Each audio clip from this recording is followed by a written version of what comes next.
오늘 우리에게 주시는 하나님의 말씀 마태복음 11장 15절부터 24절까지의 말씀. 요즘에 아이들을 보면 친구들끼리 함께 모여서 노는 모습을 보기가 참 어렵습니다. 예전하고 많이 달라진 사회 풍속도인데요. 요즘에는 다 각각 개인적으로 놀지요. 컴퓨터 게임을 하든지 아니면 스마트폰을 가지고 혼자 노는 데에 점점 익숙해집니다. 가끔씩 아빠 우리 집에 친구들 데리고 와서 놀아도 돼요 하지만 친구들이 와서 놀아도 자기 방에 들어가서 3명이면 3명, 4명이면 4명 제각각 자기 폰만 가지고 놀고 있습니다. 예전에는 그러지 않았죠. 제가 어렸을 때만 해도 동네에 아이들이 다 모여서 함께 놀았습니다. 여러분들 기억나나요? 어렸을 때 동네에서 뭐 하고 놀았습니까? 남자들은 주로 무슨 전쟁놀이나 뭐 이렇게 격투와 관련된 그런 놀이가 많았고, 여학생들은 주로 뭐 소꿉장난 같은 거, 뭐 공기를 하고 같이 고무줄 놀이를 하고, 남자들은 주로 무슨 뭐 십자가 이상, 얼마 전에 오징어 게임이라는 드라마가 한참 인기였습니다마는 오징어 이상이라고 저희 동네에서는 그렇게 불렀는데, 그런 게임들을 하면서 함께 놀았습니다. 남자 여자 같이 할 때에는 뭐 땅 따먹기를 하기도 하고요. 뭐 함께 어울려서 우리 집에 왜 왔니? 왜 뭐 이런 것도 하고, 또 괜히 게임도 아닌데 어깨 동무하고 그냥 가면서 그냥 뭐 고바우 영감이 고개를 넘다가, 그게 뭐가 재밌었는지는 모르겠습니다만은 하여튼 그런 거 하면서 함께 이렇게 노는 모습이 많았습니다. 자, 그런데 예수님 당시의 아이들은 어떻게 놀았을까요? 그게 벌써 우리가 50년 전 얘기만 해도 옛날 이야기 같은데, 이거는 벌써 2000년 전이잖아요. 2000년 전에 아이들이 뭘 하면서 놀았을까 궁금해지는데, 오늘 말씀을 보니까 아이들이 이렇게 놀았던 것 같아요. 결혼식 흉내를 내고 장례식 흉내를 내면서 놀았던 것 같습니다. 그러면 아마 그렇게 놀았겠지요. 그 안에 모여있는 아이들 가운데 주동이 되는 대장격인 아이가 이제 나설 겁니다. 야, 우리 결혼식 놀이 하자. 너는 신랑이고 너는 신부야. 그리고 다른 친구들은 전부 이제 다 여기 결혼식에 온 손님들이야. 그러니까 지금 우리가 결혼식 잔치를 하는데 내가 피리를 분다. 그러면 내가 피리를 부는 소리에 맞춰서 여기 잔치집이니까, 결혼식 자리니까 너희들은 기뻐하면서 춤을 추는 거다 하면서 이제 주도합니다. 그러면서 피리를 불어요. 근데 문제는 그 주동하는 아이가 피리를 열심히 불어대는데 거기에 함께 있는 아이들이 시큰둥 해가지고 장단을 맞추어 주지 않는 거지요. 춤을 추지 않는 겁니다. 그러면 이 아이, 대장격인 아이가 맥이 빠지지 않겠습니까? 야, 니네들 춤춰야지. 그래야 재미있는데 왜 춤을 안 추는 건데? 이 분위기가 너무 썰렁하잖아. 에이, 재미없다. 하지 말자. 그러면 장례식 놀이 하자.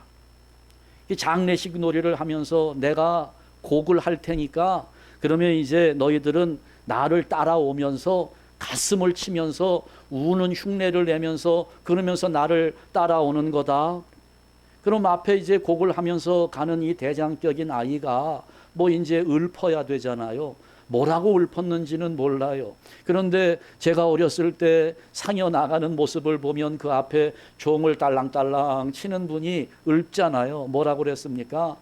아이고 아이고 이제 가면 언제 오나 뭐 하면서 이제 막 가는 거잖아요. 그러면 뒤에서 상여맨 사람들이 상여를 이리저리 흔들면서 거기에 또 장단을 맞추고 이제 그 놀이를 하는 것 같아요. 그런데 이 대장격인 아이가 아이고 아이고 하고 곡을 하는데도 다른 아이들이 여전히 거기에 응해주지 않고 장단을 맞추지 않아요. 그냥 뚱한 표정을 짓고 따라하지 않습니다.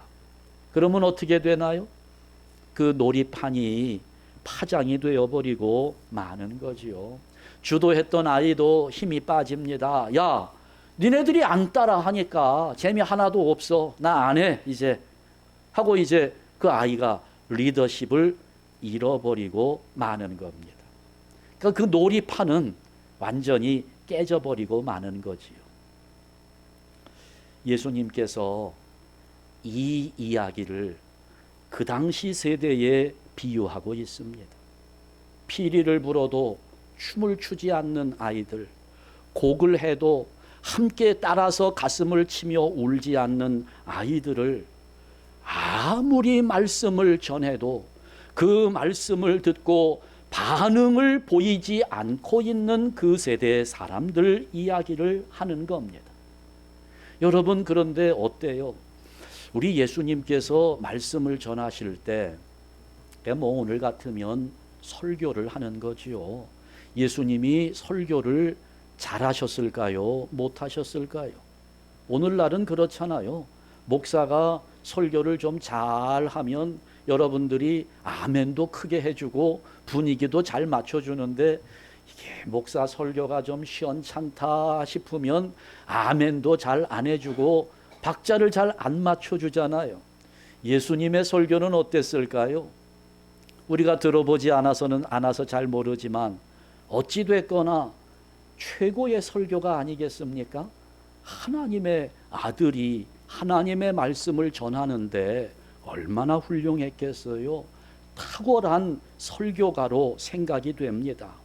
또 성경에 나와 있는 내용들도 산상복음이나 뭐 이런 예수님 설교하신 이런 말씀들을 듣게 되면 가슴이 시원해질 때가 많아요. 그 당시도 그랬습니다. 얼마나 많은 사람들이 예수님을 따라다녔고 예수님의 인기가 폭발했습니다.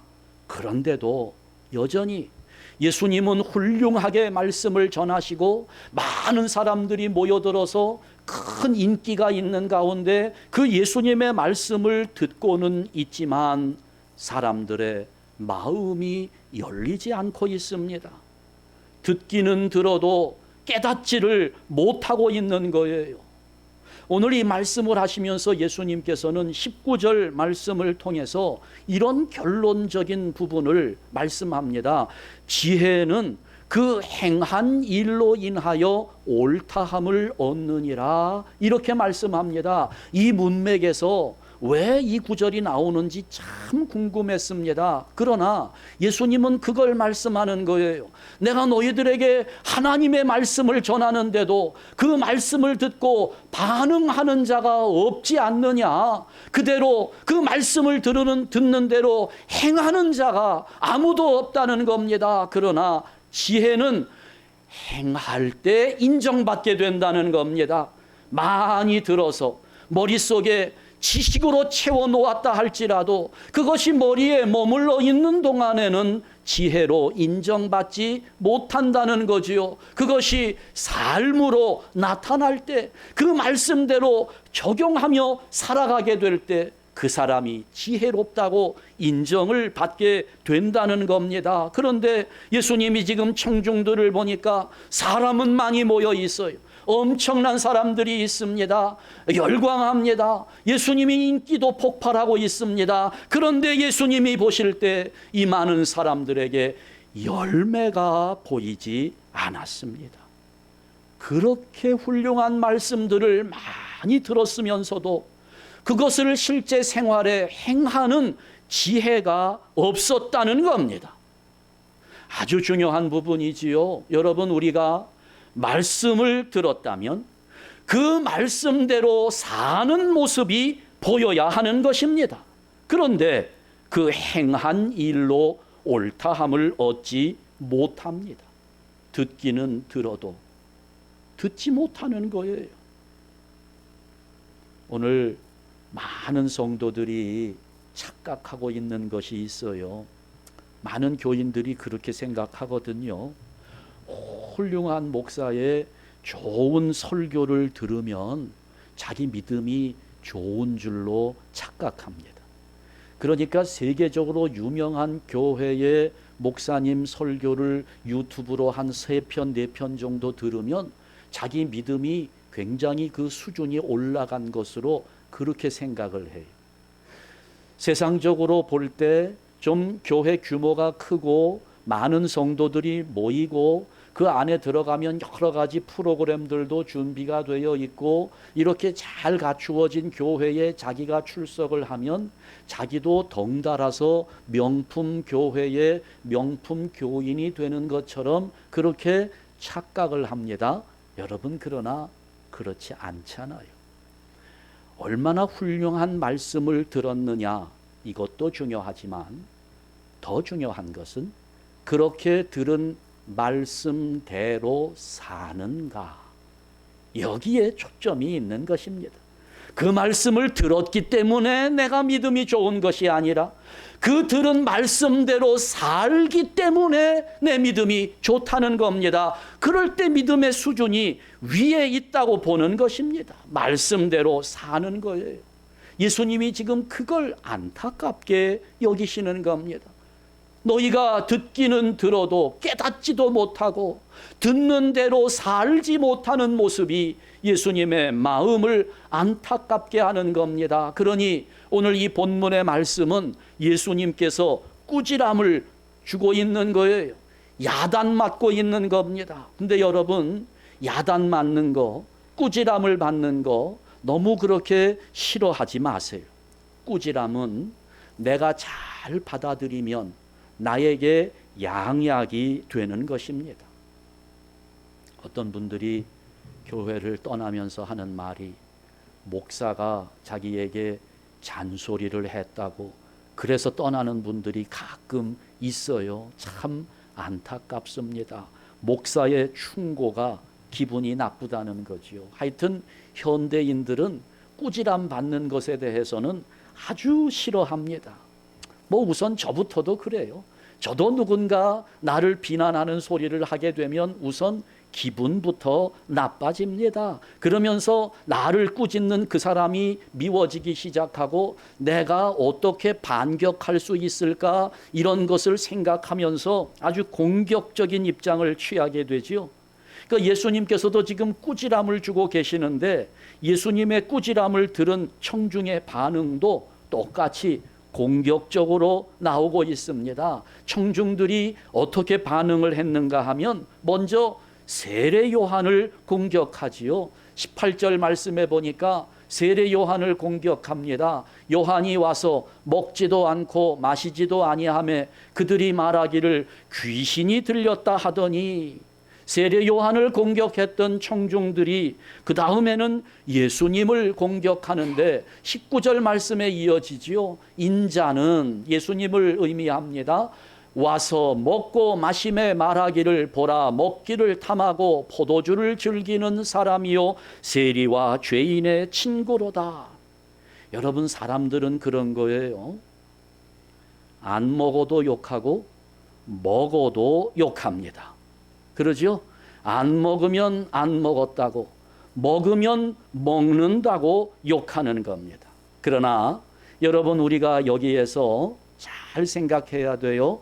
먹는 것이 옳으냐, 먹지 않는 것이 옳으냐, 뭐가 더 잘하는 일이냐, 사실은 그게 중요한 것 아닙니다. 별로 먹느냐 안 먹느냐는 상관이 없어요. 그냥 이 청중들은요, 뭐가 싫은 거예요? 세례 요한이 싫은 겁니다. 예수님을 거부하는 겁니다. 예수님이 싫은 거예요. 근데 사실 이 청중들이, 이 사람들이 처음에는 세례 요한도 좋아했고 예수님도 좋아했습니다. 그러니 얼마나 많은 사람들이 세례 요한을 찾아갔고 얼마나 많은 사람들이 예수님을 따랐습니까? 그런데 시간이 지나면서 뒤에서 욕하는 입장이 됐어요. 공격하는 입장이 되었습니다. 왜 그랬을까요? 사실 세례 요한과 예수님의 사역에는 큰 차이가 있었습니다. 세례 요한은 주로 죄를 책망하면서 회개를 강조했습니다. 이 독사의 자식들아, 막말도 서슴지 않았습니다. 사실 오랫동안 이스라엘에는 선지자가 나오지 않고 있었지요. 그때 이 세례 요한은 혜성같이 등장한 하나님의 선지자였습니다. 그래서 그가 광야에서 외칠 때 많은 사람들의 주목을 받았습니다. 그런데 그의 외침을 듣다 보니 계속 책망하는 소리만 나오는 거예요. 그 하나님의 메시지가 죄를 지적하고 회개를 선언하는 그런 메시지들이었습니다. 그러다 보니 사람들이 세례 요한의 책망하는 소리가 점점 듣기 싫어지는 겁니다. 아니, 듣기 좋은 소리도 한두 번인데 이건 듣기 좋은 소리도 아니고 내 죄를 지적하며 회개하라는 그런 소리를 한두 번 정도는 들을 만한 했는데 계속 그 말을 듣기에는 마음이 불편해지고 부담이 생긴 겁니다. 그러다 보니 사람들에게 세례 요한은 점점 거북한 상대가 된 것입니다. 그러면서 세례 요한을 이제 공격하는 것이 세례 요한을 귀신이 들렸다고 그렇게 몰아세우는 겁니다. 자, 그에 비해서 예수님의 메시지는 세례 요한에 비하면 훨씬 부드러웠습니다. 그 세례 요한이 말씀을 전할 때 그냥 죄책감에 시달렸던 사람들, 그러니 마음이 침울하고 정말 무거워지는 그런 설교를 듣다가 예수님의 메시지를 들으니까 밝고 소망에 가득 찬 그런 내용들, 우리 예수님은 천국에 대해서 많은 말씀을 하셨습니다. 그러면서 구약에 예언되어 있는 내용들도 아주 자세하게 풀어서 가르쳐 주셨습니다. 그러니 사람들의 처음 반응은 그랬어요. 말씀의 권세가 다르다는 거예요. 말씀의 권위가 어떤 바리새인이나 사두개인이나 율법 학자들과는 다르다는 겁니다. 예수님에게서 엄청난 말씀의 권위를 느낀 겁니다. 또 사람들은 예수님의 파격적인 행동에도 관심을 가졌습니다. 예수님은 다른 종교인들처럼 금식도 자주 하지 않았고 음식도 절제하지 않았고 세리 죄인 창기들과 함께 어울리면서 식사도 하시고, 그러니까 그런 모습들이 일반 사람들이 바라볼 때에는 자기들 신앙 기준을 넘어서는 아주 파격적인 행동들이었습니다. 바리새인들을 알잖아요. 우리가 서기관들을 알고 있어요. 이 사람들은 외식하는 사람들입니다. 겉보기에는 아주 경건해 보였지요. 그러나 이 사람들이 예수님을 바라보니까 세리들과 죄인들과 함께 먹고 마시고 식사를 하는 그런 모습들, 이들은 절대 그것을 용납할 수 없었던 겁니다. 그러니 예수님을 비방하지요. 예수님을 욕하는 겁니다. 먹기를 탐하고 포도주를 즐기는 세리와 죄인의 친구로다 비난하는 겁니다.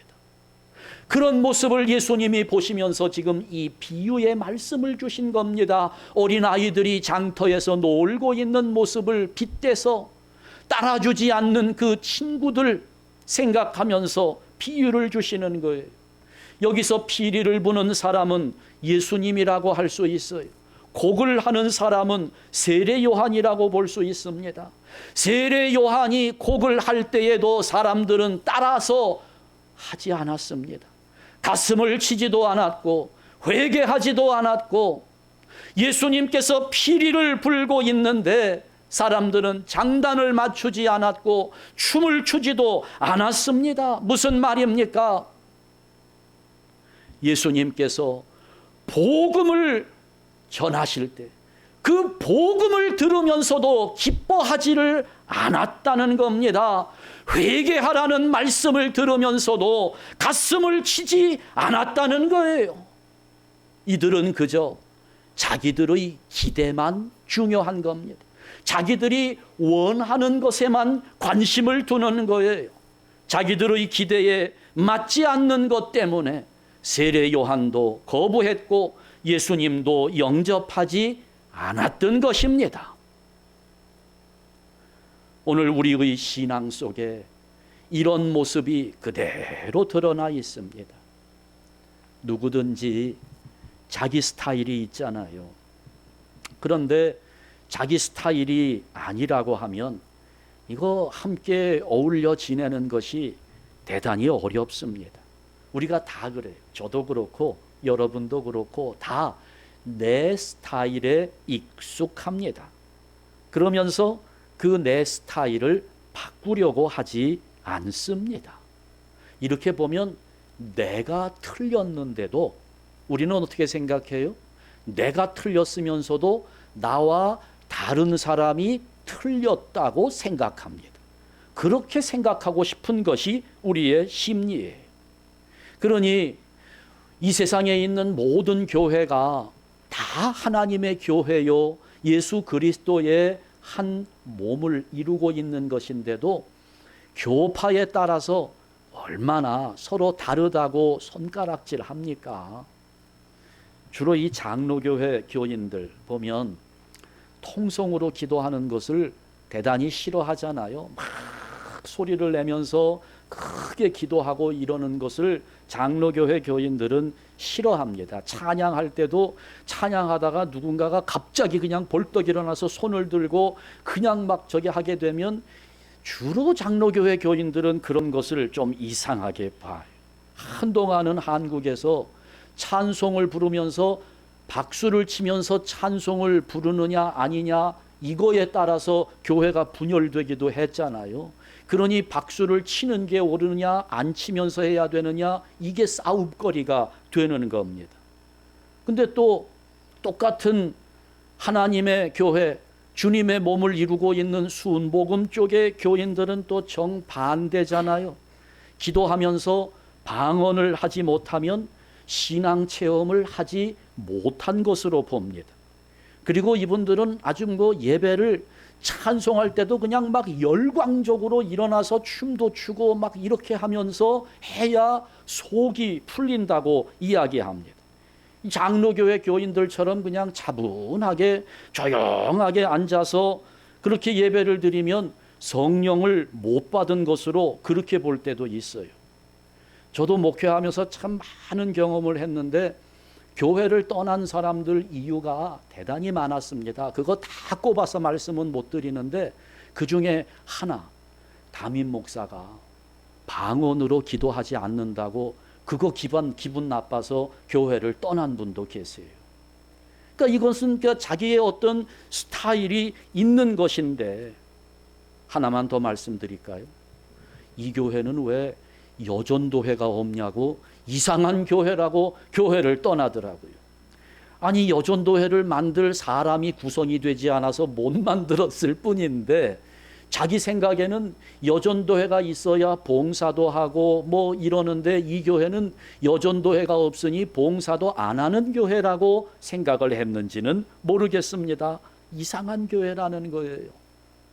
자, 여러분 이렇게 자기만 옳다고 착각하면서 자기 스타일만 고집하는 한 여러분 우리는 잘 변화되지 못합니다.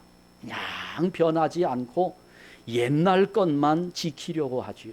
그런 걸 우리가 보통 보수적이다 이렇게 이야기를 하는데요. 근데 사람은 그렇대요. 사람은 나이가 들수록 본능적으로 보수성의 경향이 강하게 나타난다는 것입니다. 사람이 나이가 들어가면서 이 고정관념을 쉽게 바꾸지 못하는 것이 이게 거의 본능에 가깝다는 것입니다. 예수님께서 오늘 그것을 지적하고 있습니다. 인생에 두 가지 길이 있다는 겁니다. 하나는 끝까지 고집을 부리는 길이고, 또 다른 하나는 예수님을 믿고 그분에게 내 인생을 맡기는 것입니다. 지금처럼 그냥 고집 부리면서 살면, 그러면 이 자기 고집을 이루는 그 길을 그냥 걸어갈 수 있어요. 그리고 지금까지 내가 살아온 경험 속에 만들어진 습성대로 그냥 그 길을 걸어가면 우리에게 대단히 익숙합니다. 편리합니다. 그냥 그렇게 살다가 죽을 수 있어요. 그러나 후자는 미래가 불투명합니다. 뭔가를 바꾸어야 돼요. 변화시켜야 합니다. 그래서 믿음이 필요합니다. 어때요, 여러분? 우리의 머리는 어느 길을 가라고 요구합니까? 우리의 머리는, 우리의 생각은 자꾸 편한 길을 가라고 요구합니다. 익숙한 길로 가라고 합니다. 그러나 여러분, 그것은 주님을 멀리 떠나는 길입니다. 반대로 믿음이 필요한 길, 미래가 불투명한 길, 주님 앞에 내 인생을 모두 맡기고 가는 그 길, 좁은 문으로 들어가는 사람은 천국에 갈 수 있는 것입니다. 오늘날 이 사회가 포스트 모더니즘이라고 그러잖아요. 후기 현대주의로 들어가면서 점점 자기 감정이 가장 중요하다는 생각이 강해지고 있습니다. 그러면서 사람들은 자기 스스로를 하나님과 대등한 위치에 두고 있습니다. 그러니 하나님의 말씀도 자기가 판단합니다. 내 마음에 들지 않으면 복음이라 할지라도 거부할 수 있다고 생각합니다. 세상에 이것만큼 잘못된 생각은 없습니다. 여러분, 하나님이 없다고 말하는 사람이 믿음이 있는 걸까요? 없는 걸까요? 하나님이 없다고 말하면 믿음이 있는 겁니까? 없는 겁니까? 예? 없어요? 여러분, 믿음이 있지요. 믿음이 있습니다. 무슨 믿음이요? 하나님이 없다는 믿음을 갖고 있는 거예요. 하나님이 없다고 믿는 겁니다. 자, 우리는 어떤 믿음이 있습니까? 하나님이 계신다고 믿습니다. 우리 믿음이 셉니까? 그들 믿음이 셉니까? 누구 믿음이 더 센가요? 안타깝게도 그들보다 우리 믿음이 더 약합니다. 하나님이 있다고 믿는 것이 바른 믿음이고, 하나님이 없다고 믿는 믿음은 잘못된 믿음인데, 바른 믿음을 가지고 있는 우리의 믿음보다 잘못된 믿음을 가지고 있는 저들의 믿음이 더 강력하다는 겁니다. 그래서 이 시대가 오늘 이렇게 굴러가고 있는 것입니다.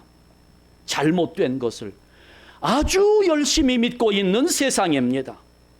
그래도 그 사람들은 복음을 듣지 못했으니까 그래도 어느 정도는 이해가 되기는 해요.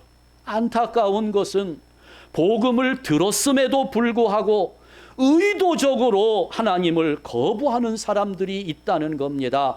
심판이 임할 것이라고 주님은 말씀합니다. 복음이 정말 소중하고 특별한 것인데, 그런데 내 주변에 그 복음을 믿는 사람들이 있고 내 가족들 중에도 예수를 믿는 사람들이 있는데, 그럼에도 불구하고 믿음을 거부하는 사람들, 참 대단한 사람들이라고 생각이 돼요. 아마 하나님보다 자기가 더 높다고 생각하는 사람인지도 모르겠습니다. 여러분은 무슨 생각으로 살고 있습니까? 내가 생각하는 것은 다 옳다고 생각합니까? 다른 사람들의 생각은 어떻다고 여기고 있습니까? 가끔 저는 제가 고집이 세다고 생각하지 않는데, 근데 다른 사람은 저를 보면서 고집이 세다고 말씀하시는 분들이 있어요. 가만히 생각해 보면 아마 제가 어떤 대화의 상대로 좀 어려운 사람이다라고 하는 강한 비난이 아닐까 싶은 생각이 들어요. 그래 이제 곰곰이 생각해 봅니다. 내가 어떤 부분에서 그렇게 고집을 부렸을까? 근데 물론 고집도 있었습니다. 그러나 대부분은 고집이라기보다는 제가 스스로 가지고 있는 신념이었던 경우가 많았습니다. 어떤 때는 원칙인 경우도 있었습니다. 그러니까 끝까지 지키는 겁니다. 왜냐하면 제가 한 교회의 지도자이기 때문에 이런 원칙도 가지지 못한 채 이리저리 왔다 갔다 흔들린다면 이게 이 교회의 조직을 제대로 이끌어갈 수 없기 때문에 때로는 고집이 세다는 말을 들을 정도로 원칙적인 부분을 지키려고 애를 썼습니다. 그런데 생각해 보면 정말 고집이었던 경우도 있습니다.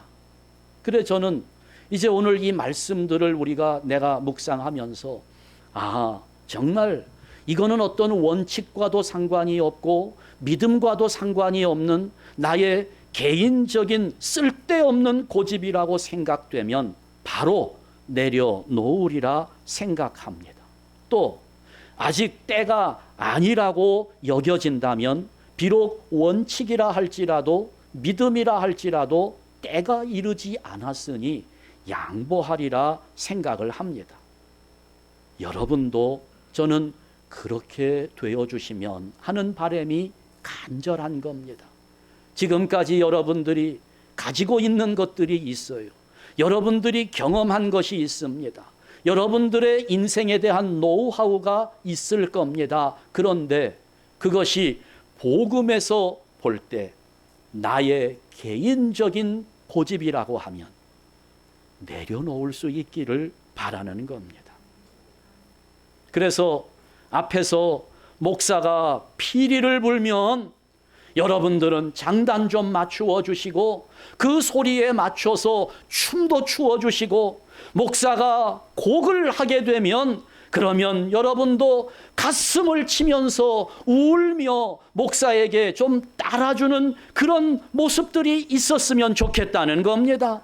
지금 우리 예수님께 냉소적이었던 고집쟁이들 어떻게 됩니까? 여러분 21절 이하의 말씀들을 보게 되면 화 있을진저 고라시나 벳세다야 가버나움아 하면서 예수님께서 말씀하잖아요. 화를 당합니다. 심판을 면하지 못하게 될 것이라는 말씀입니다.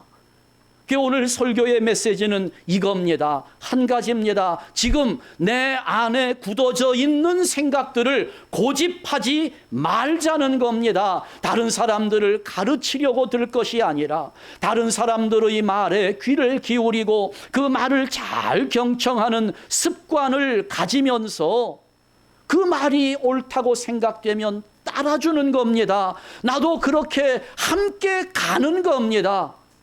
그러면서 누군가가 앞장서서 피리를 불게 되면 그 피리 소리에 장단을 맞춰 흥을 내는 겁니다. 같이 맞추어 주는 거예요. 그래야 우리 공동체가 살아나는 겁니다. 복음의 소리를 듣고 함께 기뻐할 수 있을 때, 회개의 메시지를 들으면서 함께 가슴을 칠 수 있을 때 우리 교회가 든든하게 설 수 있는 겁니다. 그래서 제가 오늘부터 피리를 붑니다. 목사가 피리를 부는데요, 제가 이렇게 피리를 부는 거는 한번 목회를 잘 해보려고, 우리 교회를 좀 잘 이끌어 보려고 몸부림을 치는 겁니다. 그래서 앞으로 계속 피리를 불려고 하는데요, 우선 가장 먼저 부는 피리 소리, 오늘 부는 피리 소리는 성경 말씀을 암송하자는 겁니다. 성경 말씀 우리 일주일 동안 한 구절씩만 암송합시다. 여러분, 이게 그렇거든요. 시편 1편 1절과 2절 말씀을 보면 뭐라고 되어 있습니까? 복 있는 사람은. 근데 여러분, 우리가 지금까지 복 있는 사람으로 살았습니까? 재수 없는 사람으로 살았습니까? 왜 우리가 복 있는 사람으로 못 살았을까요? 분명하게 여기서 지적되고 있어요. 우리 한번 같이 읽습니다. 복 있는 사람은 악인들의 꾀를 따르지 아니하며 죄인들의 길에 서지 아니하며 오만한 자들의 자리에 앉지 아니하고 오직 여호와의 율법을 즐거워하여 그의 율법을 주야로 묵상하는도다. 아멘. 누가 복 있는 사람이라고요? 하나님의 말씀을 묵상하는 자들. 그런데 여러분, 우리가 왜 재수 없는 사람으로 살아왔을까요? 묵상하지 못했기 때문에. 근데 여러분, 묵상하는 것이 뭔가요? 묵상하는 것은 되새김질을 하는 겁니다. 이미 먹은 음식을 소가 다시 끄집어내서 되새김질하고 4번 한다고 그러잖아요. 그렇게, 그게 묵상하는 겁니다. 그러면 여러분, 묵상을 하는데 뭐가 안에 들어가 있는 게 있어야 되새김질을 하잖아요.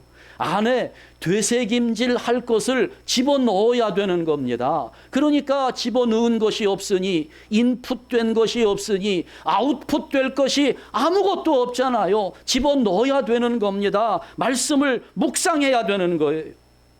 저는 참 어렸을 때 교회 다니며 이 교회 교육을 받은 것이 너무 감사할 때가 많아요. 그때는 선생님이 출석을 불러요. 이름을 부르면 대답을 합니다. 그러면 요절도 외워야 됩니다. 헌금을 얼마를 하는지 액수까지 적어요. 교회 생활에 훈련을 받은 거죠. 교회 출석하고 하나님 말씀을 암송하고 헌금을 하고 이런 훈련을 받은 겁니다. 저는 참 감사해요. 지금까지 그래도 내가 이렇게 목사로 하나님의 일을 감당하며 교회를 이끌어갈 수 있는 힘은, 저는 그렇게 생각합니다. 신학교 다니면서 배운 것 가지고 하는 것이 아니라 그때 교육받았던, 어린 시절 외웠던, 암송했던 하나님의 말씀들이 내 안에 밭을 이루었고 그것이 씨앗이 되었고 그것이 열매가 되었다고 생각하는 겁니다. 지금도 늦지 않았습니다. 이제부터라도 여러분, 우리가 한 주일에 한 구절씩만 암송해 나아간다면 1년이면 59절을 암송하잖아요. 10년을 살면 509절을 암송합니다. 그때부터는 여러분, 우리가 묵상을 하고자 할 때 내가 선택을 할 수가 있어요. 고를 수가 있습니다. 쇼핑의 재미가 생기는 거예요. 오늘은 무슨 말씀을 묵상할까? 지금은 묵상할 말씀이 없잖아요. 끄집어낼 것이 없어요. 그러나 우리가 1년만 지나도 10년이 지나면 풍성해지는 겁니다. 복 있는 사람으로 살게 되는 것입니다. 우선 오늘부터 시작하는데요, 제가 피리를 부는 겁니다. 제일 쉬운 구절로, 그러나 가장 중요한 구절로 시작합니다. 요한복음 3장 16절 말씀인데요, 우리 한번 일단 다 같이 읽습니다. 하나님이 세상을 이처럼 사랑하사 독생자를 주셨으니 이는 그를 믿는 자마다 멸망하지 않고 영생을 얻게 하려 하심이라. 아멘. 다 외우고 계시는 구절인가요? 집에 가서 한번 해보세요. 한 글자도 틀리지 않도록 한번 외워보십시오. 자, 이 구절을 가지고 제가 암송의 방법을 좀 알려드리겠습니다. 암송하는 것은 머리로 하려고 하면 잘 되지 않습니다. 어린 시절에는 되는데 지금은 이제 우리 머리가 많이 굳어져 있어서 잘 안 돼요. 이것을 머리로 외우려는 생각은 아예 접어두시고 입으로 외워야 합니다. 입이 외우는 거예요. 여러분, 주기도문 다 외우시는데요, 주기도문도 여러분 머리가 외우고 있다고 착각하시지요. 입이 외우는 겁니다. 그냥 막 하면 틀리지 않고 나가요. 그런데 그거 생각하면서 한번 해봐요. 막혀요. 안 됩니다. 자꾸 틀리고 꼬여요. 입이 외우는 겁니다. 그래서 여러분, 이것을 암송하는데 하루에 3번씩만 소리를 내서 읽으십시오. 제가 해봤습니다. 3번 읽어보니까 5번 읽었어요. 제가 5번 읽어보니까 26초 걸립니다. 3번 읽으면 한 15초, 천천히 읽어도 20초. 여러분 하루에 내가 복 있는 사람으로 살기 위해서 20초 투자하십시오. 20초 아깝습니까? 가만히 있으면서 20분, 30분 유튜브 보면서 2시간, 3시간 죽이는 우리가 복 있는 사람으로 살기 위해서 20초 투자하는 것이 아깝다면 여러분 그 인생 어떻게 될까요? 20초 걸립니다. 3번씩만 읽는데 호흡에 맞추어서 읽어야 합니다. 사람마다 달라요. 호흡이 긴 사람은 한 번에 할 수 있습니다. 호흡이 짧은 사람은 2번에 나눌 수 있고 더 짧으면 3번도 되는데 이 정도는 최소한 2번으로 나누는 것이 좋습니다. 제가 시범을 보여드리지요. 한 호흡으로 하면 좋은데요. 하나님이 세상을 이처럼 사랑하사 독생자를 주셨으니 이는 그를 믿는 자마다 멸망하지 않고 영생을 얻게 하려 하심이라. 한 호흡에 하면 훨씬 쉽습니다. 근데 숨이 차잖아요. 중간에 자르세요. 하나님이 세상을 이처럼 사랑하사 독생자를 주셨으니 이는 그를 믿는 자마다 멸망하지 않고 영생을 얻게 하려 하심이라. 이렇게 나누어서 하시면 됩니다. 20초만 하시면 되니까 하루에 3번씩. 다음 주일 광고 시간에 시험 봅니다. 여러분 이 구절이요, 예수님은 니고데모 한 사람을 놓고 말씀하신 구절입니다. 저는 여기에 큰 감동이 있어요. 야, 우리 예수님 한 영혼을 얼마나 귀하게 여기셨는지.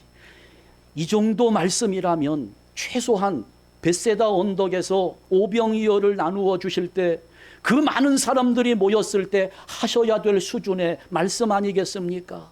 그런데 밤에 한 사람이 찾아왔는데 그 한 영혼을 귀하게 여기시는 예수님이 이 말씀을 주신 거예요. 그것을 요한이 엿들었습니다. 요한은 이 말씀을 가슴에 새긴 거예요. 나중에 죽기 전 90살이 넘었을 때 이 말씀, 가슴에 새겨졌던 이 말씀을 복음서를 기록하며 적은 겁니다. 예수님 제자 가운데 이 말씀을 가슴에 새겼던 제자는 요한 한 사람이었습니다. 이것이 오늘 우리의 믿음을 살려낸 것 아니겠습니까? 예수님께서 니고데모 한 사람에게 주셨던 그 말씀이 오늘 나 한 사람의 마음에 새겨지는 역사적인 순간입니다. 우리 다시 한번 요한복음 3장 16절 암송하는 마음으로 함께 읽습니다. 하나님이 세상을 이처럼 사랑하사 독생자를 주셨으니 이는 그를 믿는 자마다 멸망하지 않고 영생을 얻게 하려 하심이라. 아멘. 오늘 설교가 조금 길어졌습니다만 마지막으로 오늘 본문 15절 말씀 함께 읽으면서 오늘 설교를 마무리 짓습니다. 다 같이 읽습니다. 귀 있는 자는 들을지어다. 아멘. 귀 없으면 안 들으셔도 됩니다. 귀 있는 자는 들을지어다. 기도하겠습니다. 하나님 아버지, 이 시간에 피리를 붑니다. 복 있는 자로 살아가기 원하는 우리 모든 성도들, 함께 성경의 말씀을 암송하자는 이 피리 소리를 무시하지 않도록 한 귀로 듣고 한 귀로 흘려버리지 않도록 귀 있는 자로 이 말씀을 들으며 이제는 우리 안에 하나님의 말씀이 묵상될 수 있도록 암송하는 일에 우리 모든 성도들이 장단을 맞추며 춤을 추면서 하나님 말씀 앞에 서게 하여 주시옵소서. 예수 그리스도의 이름으로 기도하옵나이다. 아멘.